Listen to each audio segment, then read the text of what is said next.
Hi, this is Billie Beene, back after 10 days without electricity and internet, keeping body and soul together. It's great to be back. I have a U.S. news flash. We'll cover some aspects of BERYL, devastating to Texas, and maybe coming to other parts of the U.S. in the future by the deep state. President Trump's attempted assassination attempt, and what's going on at the White House. So let's get started. So Hurricane Beryl came into Texas about July 7 or early in the morning on July 8. And we had a local charter boat owner who was able to monitor the winds off of the Texas coast. So we had Texas, we've got Brazoria County, Matagorda County, Harris County, where Houston is located. So this is Brazoria County. This is where I live. Okay. So the charter boat captain was able to measure winds coming in with Beryl at sustained 130 miles per hour. Then Beryl went over Matagorda, according to Lieutenant Governor Dan Patrick, and parked for 3 hours with sustained winds of 90 miles per hour. Most of the power infrastructure has been destroyed, and the coastal area of Sargent is going to be without electricity, it appears, for the rest of July. I know here in Brazoria County, we had several weeks. We have other areas that have not had power and internet restored. My area was restored late yesterday. And as I said, it's been a real experience.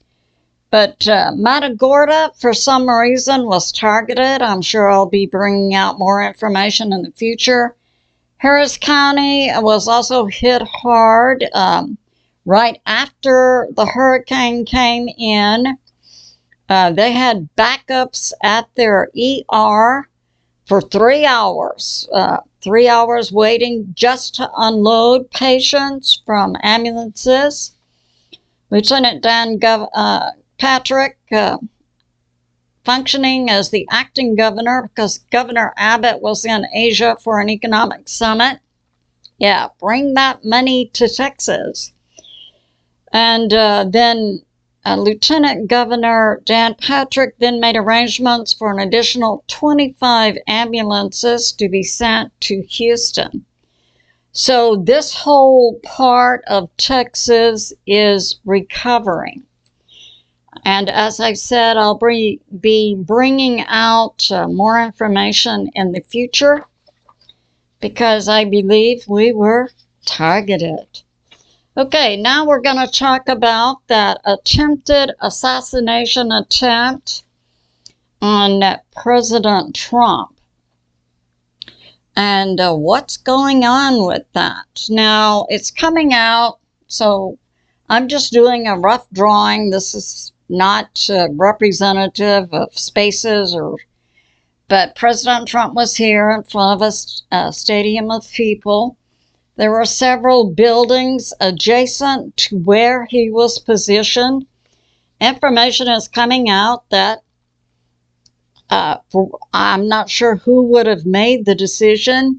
This is a large area, and yet they positioned the staging area adjacent to the fence. There's a fence and then some buildings, which the Secret Service did not choose to cover.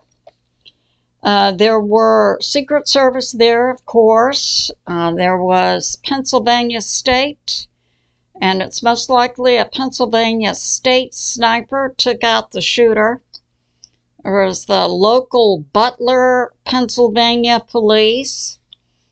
So what we're finding out now, and the Secret Service did not take the kill shot on the shooter because their view was obstructed by a tree in front of one of the buildings. So we had people in the audience saying, yeah, gun, gun, gun, because they could see the guy climbing the building with a rifle. And so it's unknown what the communication was. Now, Larry Taylor, former CIA, in an interview with Judge Napolitano, said there were several major breakdowns.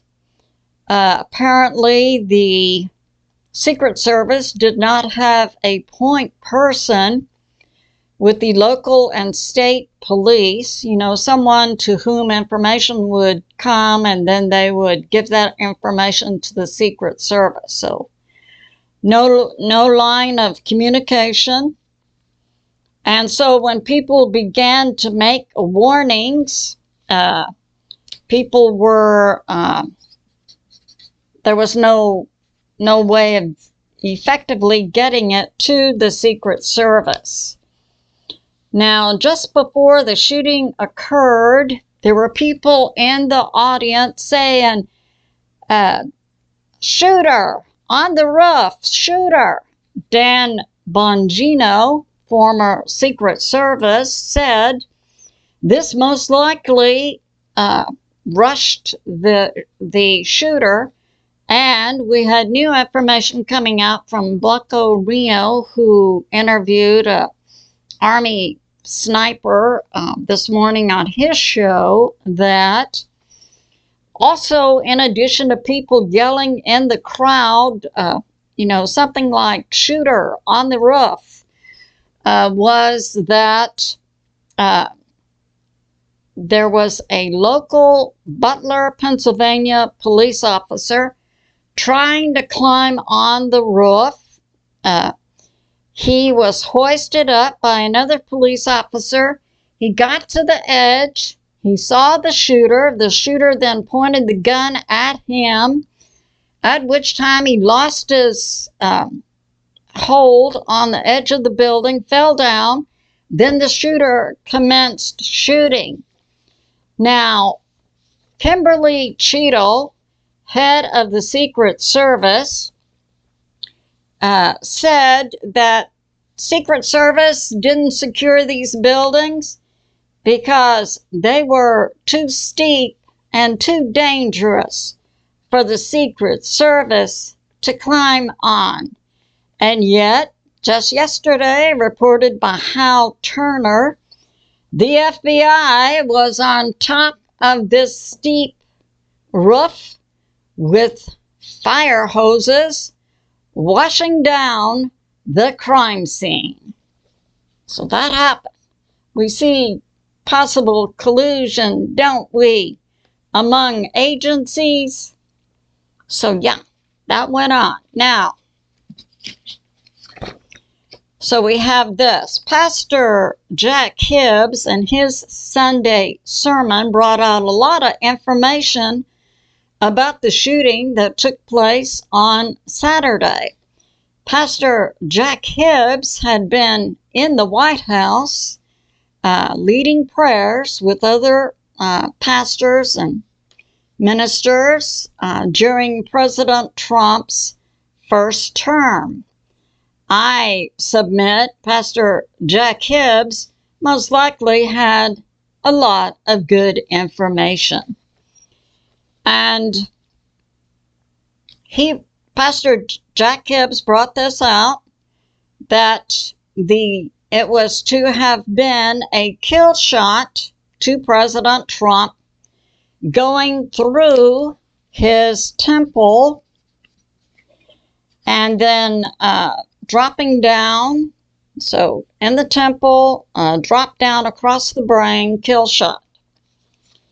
But that didn't happen because President Trump, and many attribute this to God, as do I, suddenly turned his head and his ear was clipped. Now, this is coming out. The Secret Service is in the Department of Homeland Security, headed up by Mayorkas, who has allowed our, according to Michael Yon, from reporting from inside Central America, Mayorkas has visited down in Central America and been passing out money as millions of illegals and terrorists from around the world have been coming in. Mayorkas. It's being reported by Pastor Jack HIBBS that Mayorkas reduced the number of Secret Service for President Trump several months ago. And it's being reported that just before this speaking engagement in which someone tried to kill President Trump, his regular Secret Service group had been taken off, supposedly so they could get some rest, and a new group had come in, put in place by Kimberly Cheadle, head of Secret Service. Her security experience before she headed Secret Service was as the head of security at Pepsi. So yeah, so months before the attack, Secret Service number had been taken down. The Secret Service also did not cover the roofs around the stadium where President Trump was speaking. Now, Stephen Gardner had on his site late last night a computer rendering of the 3 shots fired at President Trump, showing how it would have moved through the air. Now, the number of shots fired is in question. This computer rendering shows 3 shots fired at President Trump. The first shot hit his ear, and it's believed the 2 to 3 additional shots, one killed a volunteer fireman who was leaning over to protect his family, who would have been seated behind President Trump. And I understand 2 men and possibly 1 woman were also injured. So then the total number of shots fired, it's believed, is up to 8. And it's believed the shooter fired 1 to 3, possibly 4 shots. And then the Secret Service and the Pennsylvania state snipers would have fired the additional shots. There are some reports coming out now that there was a second shooter. In the BLANCORINO interview, it was demonstrated that there were 2 distinct sounds of gunfire, which are related to 2 different weapons. So now it's believed that one of the sounds came from the rifle the shooter used, and the second would have come from the Secret Service or the state snipers. So 2 different weapons. Now, the shooter came to the building. He bought a ladder on the way to the site, and he came with a range finder, and a rifle that Larry Taylor reports was not a rifle equipped with the scope, but rather it had something called EO Tech. When you look through the gun, you see like a square and a circle in the middle, and that circle in the middle is your target. It's also coming out that 2 to 3 weeks ago during a fundraiser, JB said, "It's time to make Trump the bullseye." So that's being related. And now we have this. So we have President Trump hit with the bullet, his ear, and we see President Trump stooping down, Secret Service then surrounding him, and then him standing up. The shooting had stopped, and asking for his shoes. I mean, that's kind of strange. Does President Trump go to a podium and then take his shoes off? Maybe he stands on something. I'm not sure. But he wanted to get his shoes on, and then it's defiant fight, fight, fight. Yeah. So that's going on, our current and future president. And now we have this. Talking about what's going on in the current political ring, and we know President Trump brought out J.D. Vance as his vice president. Now, my perspective, and I'll bring out in future videos, is that J.D. Vance was selected a long, long time ago. But what's going on? So, the media is asking President Trump, when can we see J.D. Vance in a debate? And President Trump's reply is, when KH selects her vice president, then we'll set something up. And this coming out, breaking news. Late yesterday, JB tested positive for COVID. And just a few minutes ago, approximately 10:20 Texas time, Hal Turner reports what's going on at the White House. Loud arguments are being heard inside the White House right now. And KH and her group are saying to JB, pass the baton now. And JB's response was GFY. And then it really got loud. This concludes my flash. I love you, and I'll see you soon.